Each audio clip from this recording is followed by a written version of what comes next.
As Italy announces the deaths of 793 more people in the last 24 hours, the Prime Minister Giuseppe Conte announces the closure of all non-essential businesses in the country. Here in France, the daily death toll from COVID-19 increases by nearly 20%. The health minister says he expects the situation to get worse during the days ahead. And for the 11th day in a row, South Korea announces fewer than 100 new cases of the coronavirus. That's a very significant drop from the peak back in late February.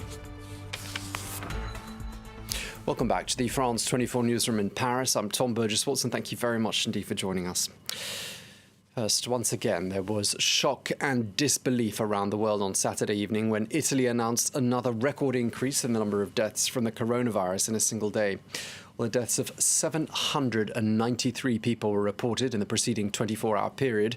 That takes the toll in the world's hardest-hit country to nearly 5,000. Well, the number of new infections is also up, rising by 14% to 53,578.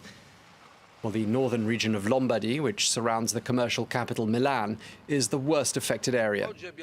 Well, the Italian Prime Minister Giuseppe Conte says this is Italy's most difficult crisis since the war, and he has announced that all non-essential businesses must close. We're slowing down the productive engine of the country, but we won't stop it. The health emergency, as we foresaw, is turning into a full economic emergency. But I want to say to all of you that the state is here. The state is present. The government will take extraordinary measures that will allow us to stand up again and restart as soon as possible. The Italian Prime Minister Giuseppe Conte speaking there. Well, France 24's Seema Gupta is in Rome and has more now on what the government there is saying. When we saw essentially Prime Minister Giuseppe Conte making that statement late on Saturday night, saying that it's necessary to put in more intensified measures on the lockdown. That means all businesses will be closed. All non-essential business, that is. You still will have banks, pharmacies, supermarkets, postal services and transport services still will remain open. He said very clearly, this is not an easy decision to make, but the country is facing its toughest challenge since World War II. And he made the decision after meeting with members, representatives of the unions, as well as the associations representing industry here. And it came after that there was a plea made by several mayors as well as regional leaders in order to take this step because they're seeing the situation, the dire situation, particularly up north. But this will apply across the board throughout the country, stressing on the fact that everyone has to do their part by simply staying at home. They need to reduce the number of people on the street in order to limit this infection. France 24's Seema Gupta reporting there from Rome.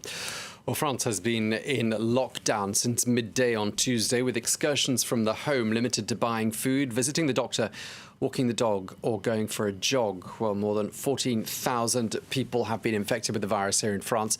The death toll stands at 562, but that number increased by nearly 20% during the course of the last 24 hours. The French health minister, Olivier Véran, says he expects the situation to get worse during the days ahead. He's also been outlining the government's next steps, which include an increase in testing and the availability of 250 million more protective masks. France 24's Peter O'Brien has more. French health workers are running out of masks and patience. 10 masques qui me restent pour bosser. C'est vraiment du bidouillage qu'on fait. On n'est absolument pas protégés. On a des masques chirurgicaux qui sont des vrais passoires. Police enforcing quarantine rules are also fed up.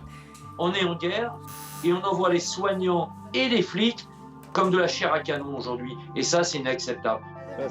The government has set out to clear up the confusion about the shortage of masks, with Health Minister Olivier Véran saying the situation is improving. At this stage, the state has 86 million masks.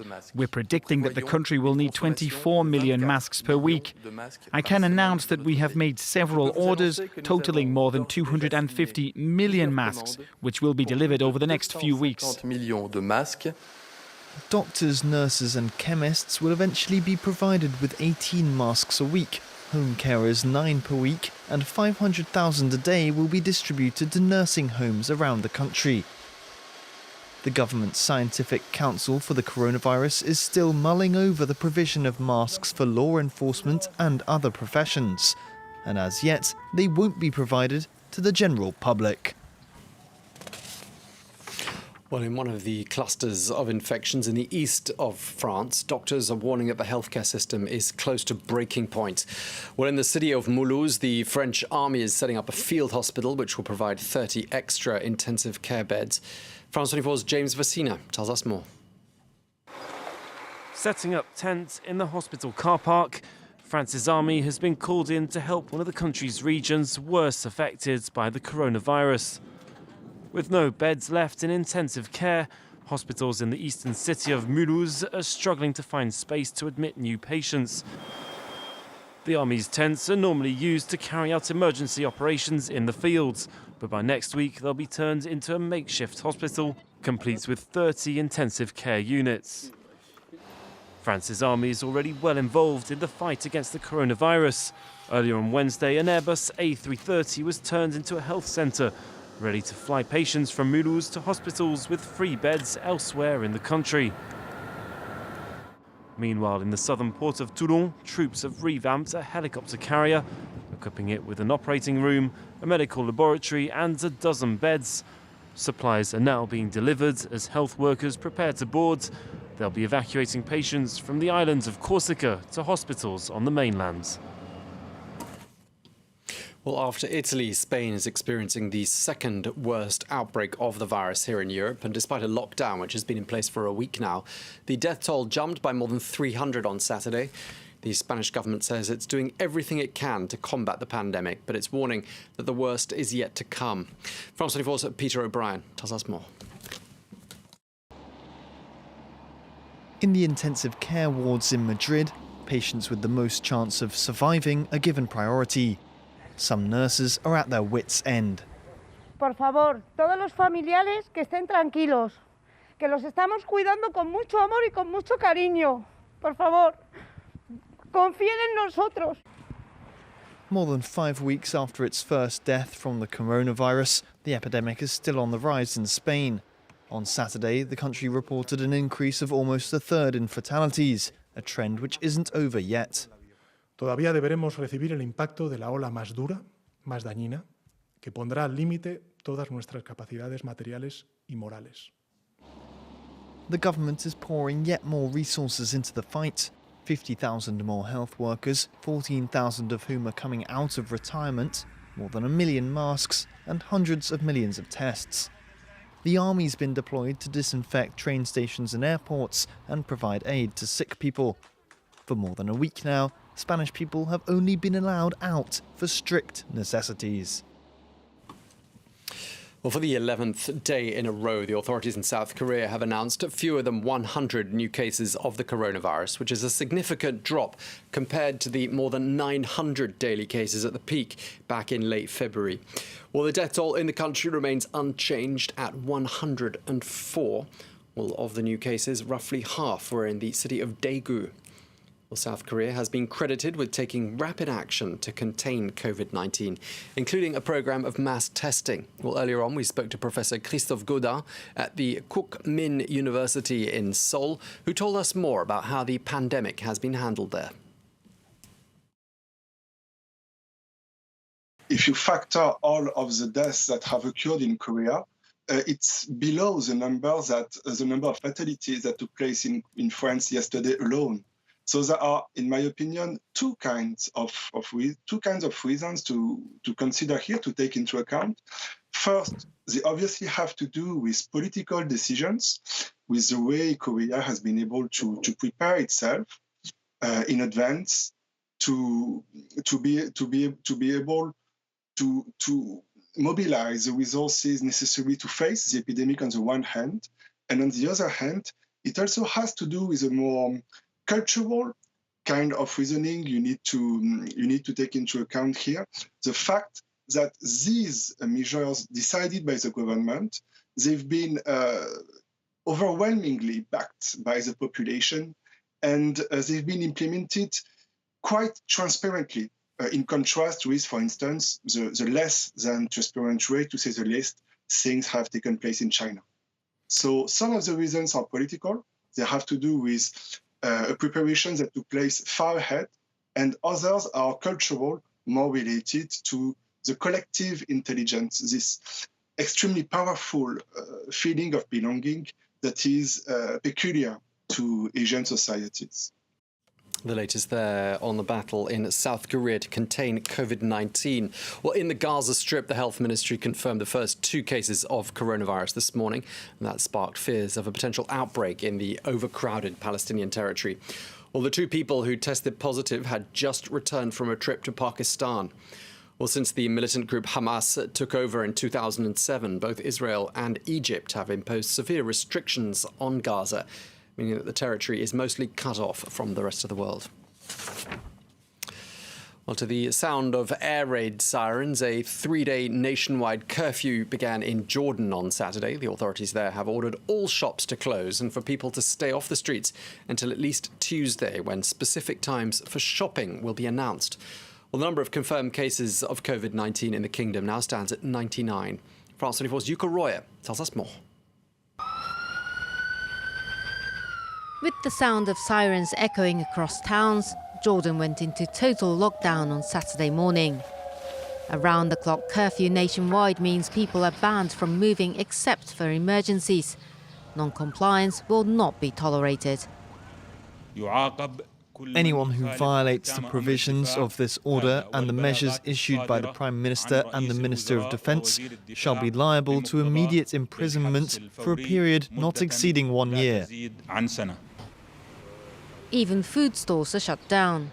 There's not a soul to be seen out on the streets except for patrolling soldiers and sanitary workers. The total ban will run at least until Tuesday, when the government plans to announce specific times for shopping.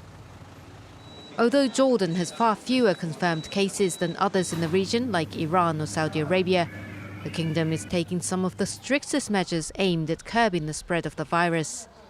Earlier in the week, it declared a state of emergency and sealed off the capital Amman from the rest of the country. It has also closed land and sea borders with neighbouring countries. All incoming and outgoing flights have been suspended since Tuesday. Just before the curfew went into effect, panicked citizens stormed supermarkets to stock up. And despite the warning, authorities have already arrested hundreds of people accused of violating the stay-at-home order. Well, Iran is one of the hardest hit countries in the world, and in all of the Middle East, it accounts for 8 out of 10 cases of COVID-19. Well, the health ministry in Tehran says that the coronavirus has killed another 129 people these last 24 hours. That brings the death toll in the Islamic Republic to 1,685. Meanwhile, Iran's supreme leader has refused US assistance in the fight against COVID-19. He continues to cite unfounded conspiracy theories that the virus could have been man-made by the United States. Across the Atlantic, the United States has seen more than 280 COVID-19 deaths so far, and more than 1/3 of Americans are having to adjust to life under lockdown. Well, lockdowns are in place in a number of major cities such as New York, Chicago and Los Angeles, and other restrictions across the US are expected during the days ahead. But in Los Angeles, not everyone is following that directive. I, like many other people here in LA, are very active, and we like to get our exercise in. That's just the culture around here, Venice, Santa Monica. So I like to come out. I work in the healthcare industry, so I'm working a lot of overtime right now, and 12-hour shifts. So just to come out here really helps me refresh my mind. We're not interacting with anyone else. We're staying away from each other and doing the best that we can to get some exercise, get some sun, and then go back into our isolation. It's almost impossible for me to not leave my house. I feel like